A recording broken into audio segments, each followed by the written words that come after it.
Hey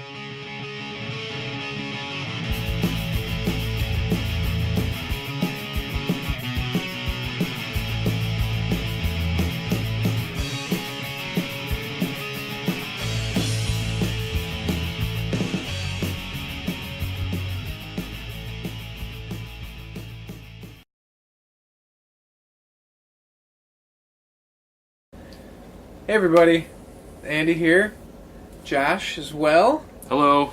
We are collaborating again. Once again. Thanks for having me, Andy. Thanks for having me. Today, we're going to do something a little different. Josh, how much experience do you have with animation, Japanese anime, whatever you want to call it? Sure. Big fan of Dragon Ball Z. Dragon Ball Z, Dragon Ball GT, and that's as far as I got. Huge fan. Anything like before or after that, not too much.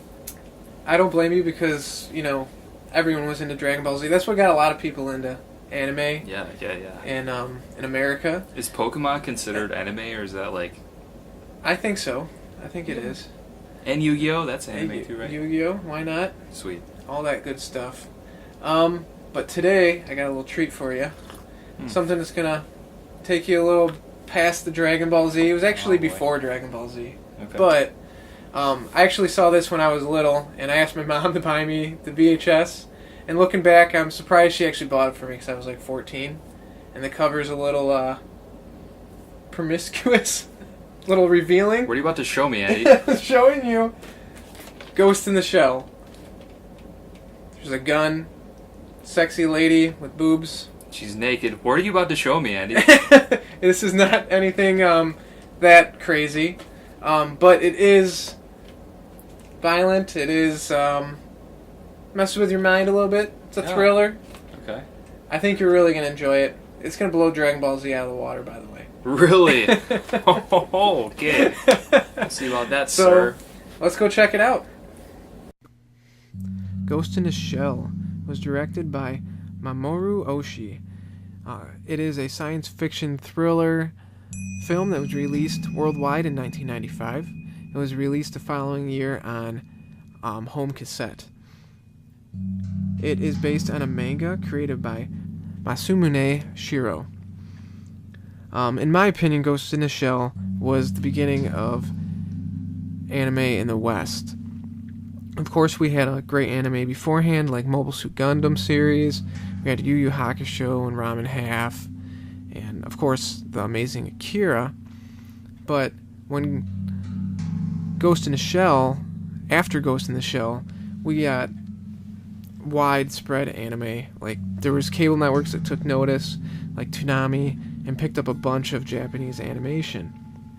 We got great shows like Cowboy Bebop, and Dragon Ball Z, Outlaw Star, and of course, after that, then we started getting pretty much everything. Ghost in the Shell was such a big thing that they also actually had many sequel movies and remake movies, such as Ghost in the Shell 2.0. They had Ghost in the Shell the new movie, Ghost in the Shell 2 Innocence, Ghost in the Shell Solid State. They have lots of video games that are based on the series. So it's pretty much embedded itself now in American society. And it was such a big influence that now Hollywood took notice, and now we're getting Ghost in the Shell movie starring Scarlett Johansson. It's going to be released March 31st, 2017, and I can't wait to tell you the truth. I really hope it's good. The trailers look amazing, but trailer really doesn't tell you much. But it does look like they're being faithful, and they're not doing a shot-for-shot remake, and hopefully they expand on the universe. Anyways, I'm pretty excited about it. So let's get back to our guest, Josh from the Evening Java, and see what he thought about the original Ghost in the Shell. Hey everybody, we're back. Is your mind blown? It is pretty entertaining though, right? If for something that came out in 1995, 1996, I think, in America. Ahead of its time. I was born in 92, and I did not see that when I was 3 or 4 years old. I was like 14 and it was a little intense. I remember I was telling you earlier, I saw it at just like the beginning 5-10 minutes at my friend's house. And his older brother had it, and I was like, the music and that first scene where the guy's head blows up, and I was like, I gotta watch more of this.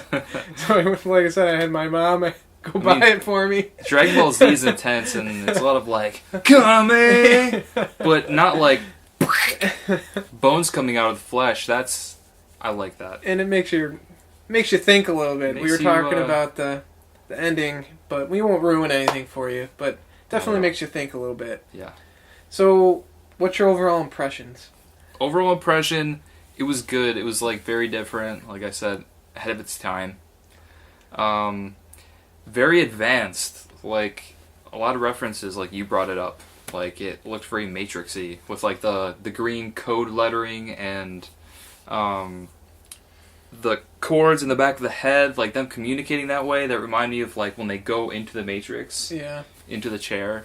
It reminded me a lot like that.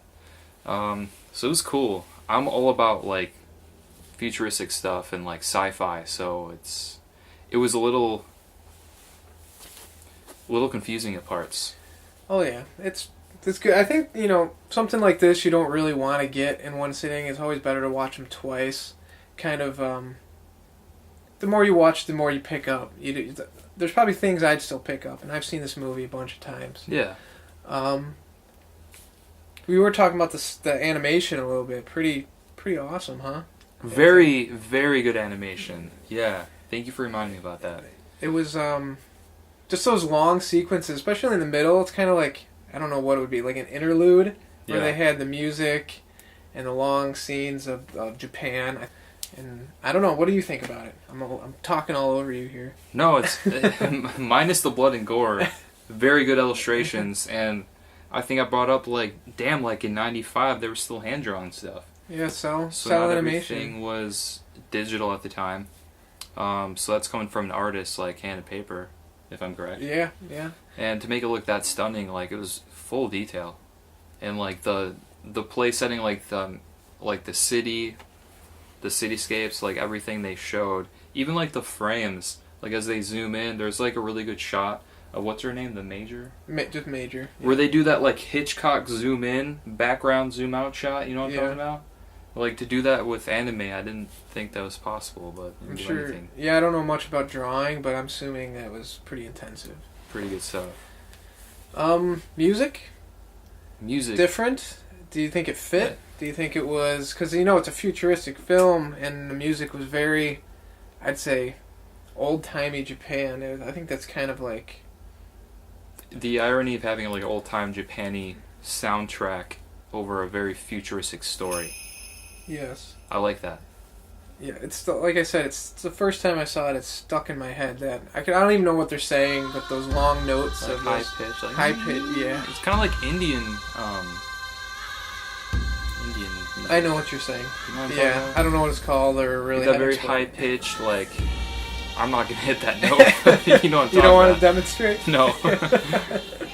Yes, it's there's just a lot of that sticks in your mind, and I don't know. What do you think about the overall story? Do you think there was anything that fell through? Anything they could have improved on? Was it just good as a whole as it is for being? I don't know. One of the first animated movies, besides Akira. I don't know if you know Akira, but it was a little earlier. This was like the first Japanese movie that I know of that really made a big impact in America. So. Yeah, I mean, I'm not really in depth with anime, so I don't have a lot of knowledge of it, so I don't want to criticize. Because like if this was a live action film, it would be cool. Mm-hmm. Just to see how they do with the picture and like everything they did with the camera work with illustrations, like it was impressive.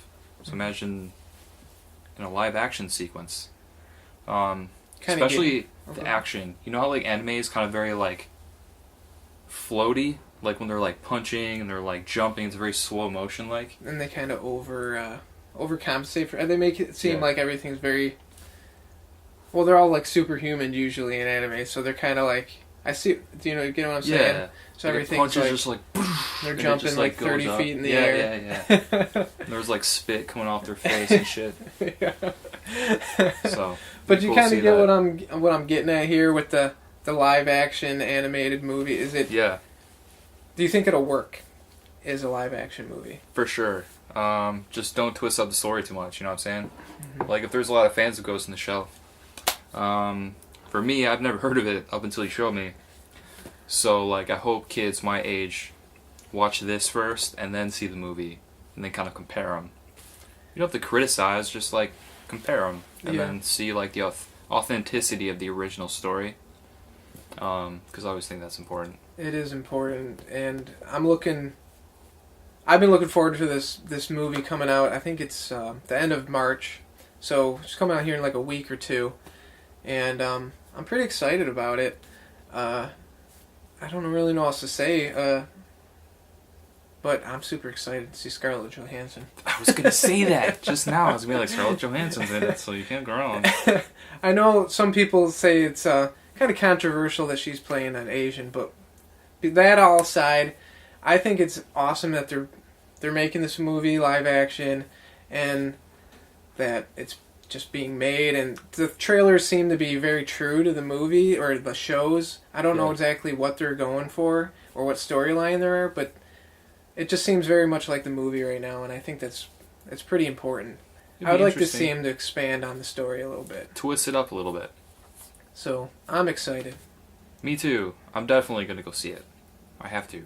Yeah, I'm going to make you. Alright, okay. We'll both go see it together. Well, we don't have to see it together, but I would like to go see it with you. You want to go see it with me? Sure. Take that as a date. We're going to see Ghost in the Shell. Hell yes. Sometime in the future. When it comes out. I have money.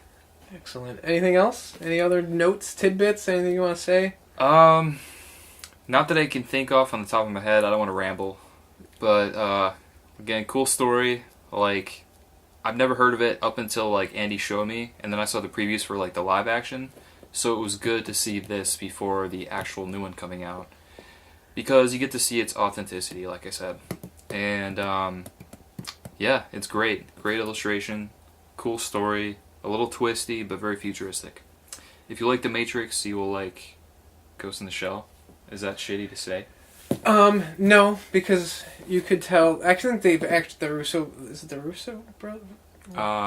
What's their Wachowski. name? Wachowski. Russo's the Captain America. Yeah. They're the brothers. There's always a brother or sister or The something. Wachowski. Yeah, I think they've pretty much stated that they've taken elements from Ghost in the Shell. Good influence. Yeah, so it's a good influence. So I don't think it's wrong in saying that at all. No, not at all.